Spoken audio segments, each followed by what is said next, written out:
Écoutons cet échange. Une réunion avec un chef d'État africain, avec lequel je voulais travailler. Et je lui ai parlé de ces trois conditions, de cette volonté de vouloir respecter. Et ce chef d'État m'a répondu, concernant les minorités sexuelles, que si sa population trouvait que l'homosexualité était un crime, il allait le criminaliser. Monsieur le Président, être chef d'État, ce n'est pas faire toujours ce que la majorité veut, mais c'est aussi défendre les minorités dans un pays. On ne peut pas toujours suivre ce que veulent certains contre d'autres. Dans un pays, la diversité en fait la richesse. Il est nécessaire de rompre avec toute tentative d'imposer des normes civilisationnelles unilatérales.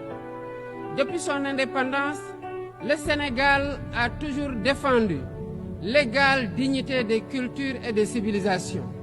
Et cette diversité doit continuer à être la base de la coexistence pacifique entre les peuples. Aucune nation ne devrait imposer aux autres ses pratiques ou ses valeurs comme normes universelles. Le respect des différences est le fondement de la stabilité et de la paix dans le monde. Voilà la réponse de la civilisation à la barbarie. Alors, vous voyez ce premier... Alors, je ne connais pas le président sénégalais. Je ne sais pas si c'est quelqu'un de fréquentable ou pas. Peu m'importe. Moi, ce qui m'intéresse, c'est l'enjeu ici dans cette conversation. Donc, il répond, ce président sénégalais, de manière très juste. Vous voyez que ce vice-premier ministre luxembourgeois, avec l'hypocrisie caractéristique des occidentaux colonialistes, consiste à dire qu'il faut défendre les minorités. Quelles minorités défendez-vous? Celles que vous voulez bien défendre, c'est-à-dire les minorités immigrées, clandestines de préférence, et les décadentistes, LGBT, etc., les woke et compagnie. Mais certainement pas les minorités nationales. Vous ne voulez pas défendre Génération Identitaire, l'ASLA ou Une Bonne Droite ou toutes ces organisations qui défendent la nation. Celles-là, ces minorités-là, vous ne voulez pas en entendre parler. Nous sommes bien d'accord. Vous ne voulez pas non plus défendre des Français qui seraient défavorisés venant par exemple des dom-toms.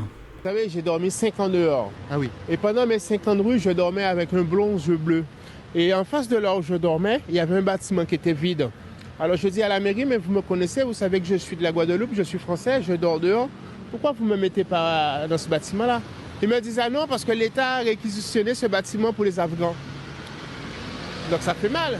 Et le RN dit la France aux Français d'abord. Donc le RN, même si je suis là, aurait dit Marc, t'es noir, mais je te mets là avant de mettre un Afghan. Vous pensez si je vais en Afghanistan, un taliban va mettre un Afghan dehors et va me mettre dans un bâtiment en Afghanistan? Moi, je pense que non. Donc c'est pour ça que ça me gêne en même temps, c'est une chance en même temps. Donc ça dépend de là où on se positionne, mais après les Afghans, ils sortaient de le bâtiment, ils étaient trop gros, tout costauds avec leurs cigares, ils me crachaient dessus et tout. Moi, je me suis senti mal. C'est vrai ça, ils vous crachaient dessus pour de vrai? Mais façon de parler, ils marchaient avec le dos rond, les derniers Nike, ils fumaient les clopes, ils faisaient... Donc ça fait mal. Et là, à partir de là, j'ai commencé à voter RN. Là, elle dit, Marine, la France aux Français. Je pense pas, je me répète, que si je vais en Afghanistan, je pense pas qu'un taliban va me mettre noir, moi, Marc, dans un bâtiment et mettre un Afghan dehors. Mais la France, ils m'ont fait ça. Bon, des Français comme ça, on est bien d'accord, vous n'allez pas les défendre. Voilà. Donc j'ai trouvé que cette réponse était très, très pertinente, percutante.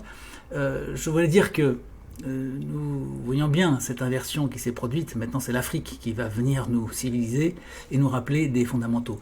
C'est une réponse que fait ce président du Sénégal à tous ces fous et toutes ces folles d'ultra-gauche qui expliquent que M. Orban est un dangereux fasciste d'extrême droite parce que il préconise par exemple d'entendre le cœur de l'enfant qui bat dans le sein de sa mère.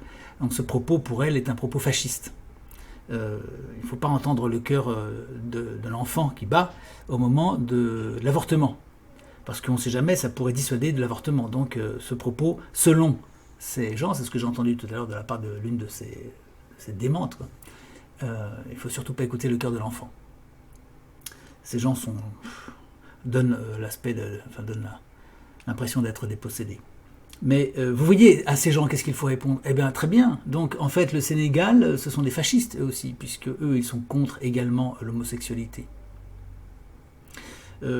toute l'Afrique, en fait, est fasciste et nazie. Hein. C'est intéressant comme concept, hein. C'est l'Afrique qui est nazie maintenant. Et puis toute l'Amérique, toute l'Asie pratiquement.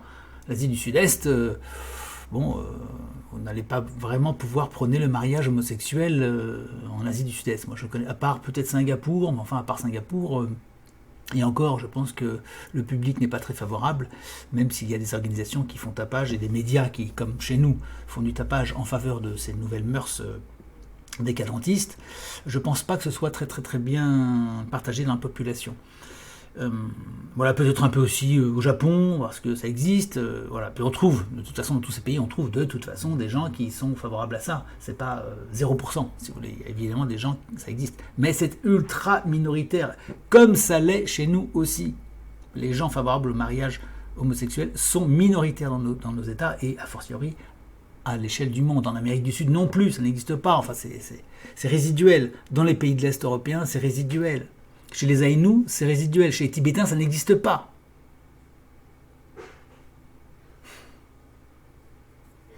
C'est très gênant ce que je dis pour eux. C'est très très emmerdant parce que, eh oui, le Tibet, tu comprends. Voilà. Chez les Bantous, ça n'existe pas. Chez les Maliens, ça n'existe pas, ou pratiquement pas. Les Maliens ne vont pas vous dire nous sommes pour le mariage homosexuel. Donc, réponse à tous ces ultra-gauchistes. Vous considérez que le monde entier est fasciste et nazi et que vous avez raison. Eh bien, malheureusement, c'est pas comme ça que ça se passe. Ce sont les populations qui ont raison, les populations ultra-majoritaires ont raison. En l'occurrence. Il faut aussi dire que très souvent, ces gens, quand vous leur dites « mais dans d'autres parties du monde, on ne pense pas comme ça », ils vous répondent « oui, mais nous, on est en France. C'est pas comme ailleurs ». Ce qui montre bien qu'en fait, leur mentalité ne fonctionne que dans un giron franco-franchouillard ou dans des petits cercles d'ultra que l'on trouve en Occident décadentiste. Pourquoi ? Parce qu'évidemment, tout cet Occident est sous la coupe du gros argent subversif international, tout simplement. Et que les pays pauvres, eux, ne sont pas encore sous ce contrôle-là. Voilà tout le problème. Donc M. Orban, il défend des principes qui sont de bon sens et d'évidence, et ces principes de bon sens et d'évidence n'arrivent pas au sommet de l'Europe, parce que l'Europe est sous contrôle du gros argent qui désigne des dirigeants à sa botte, à sa solde. Voilà, c'est pas plus compliqué que ça, c'est l'argent qui décide, tout le monde le sait, et c'est pas une nouveauté que de le dire, tout le monde le sait parfaitement. Voilà pour cette petite réaction du président sénégalais, très juste d'ailleurs, parce qu'il ne contre-attaque pas directement, mais il dit bien les choses.